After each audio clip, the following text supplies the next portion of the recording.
আপনি কি অন্নপূর্ণা যোজনার ৩,০০০ টাকার জন্য নতুন করে ফর্ম ফিল আপ করছেন?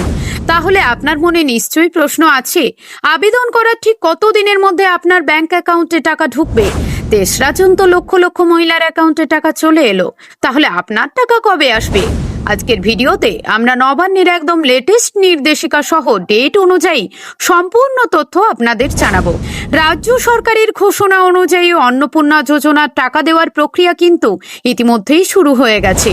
গত ৩রা জুন বুধবার মুখ্যমন্ত্রী শুভেন্দু অধিকারী নিজেই জানিয়েছেন যে প্রথম দফায় ২৮,২৫,০০০-এর বেশি যোগ্য মহিলার ব্যাংক অ্যাকাউন্টে সরাসরি টাকা পাঠিয়ে দেওয়া হয়েছে।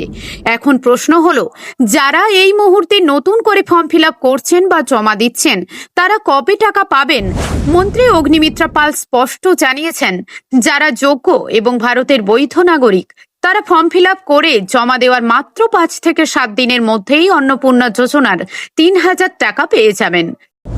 আপনি যত দ্রুত সঠিক নিয়মে ফর্ম জমা দেবেন, তত তাড়াতাড়ি আপনার অ্যাকাউন্টে টাকা ঢুকবে।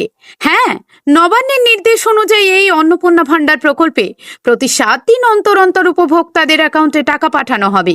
৩রা জুনের পর আগামী ১০ই জুন অর্থাৎ পরবর্তী বুধবারে আবারও নতুন আবেদনকারীদের ব্যাংক অ্যাকাউন্টে টাকা ঢুকতে চলেছে। যারা এই সময়ের মধ্যে ভেরিফিকেশনে পাশ করবেন, তাদের টাকা সরাসরি চলে আসবে। এই টাকা দেওয়ার এবং তালিকা সংশোধনের প্রক্রিয়াটি আগামী ৩ মাস ধরে টানা চলতে থাকবে। তবে মনে রাখবেন, এই টাকা পাওয়ার জন্য কিছু কড়া নিয়ম রাখা হয়েছে। প্রথমত, আবেদনকারীকে অবশ্যই ভারতের স্থায়ী নাগরিক হতে হবে। কোনো অভারতীয় বা অনুপ্রবেশকারী এই সুবিধা পাবেন না।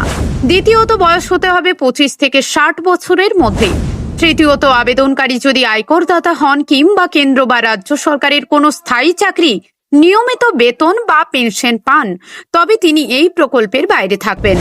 সরকার জানিয়েছে, ভোটার তালিকা থেকে বাদ পড়া অযোগ্যদের সরাতেই প্রতি ৭ দিন অন্তর তালিকা রিভেরিফিকেশন করা হবে।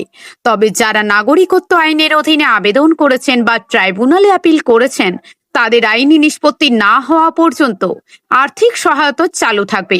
তাই আপনি যদি এখনো ফর্ম ফিল আপ না করে থাকেন, তবে সমস্ত নথিপত্র যাচাই করে আজই আবেদন করুন। কোনো প্রশ্ন থাকলে নিচে কমেন্ট করে অবশ্যই জানাবেন। ধন্যবাদ।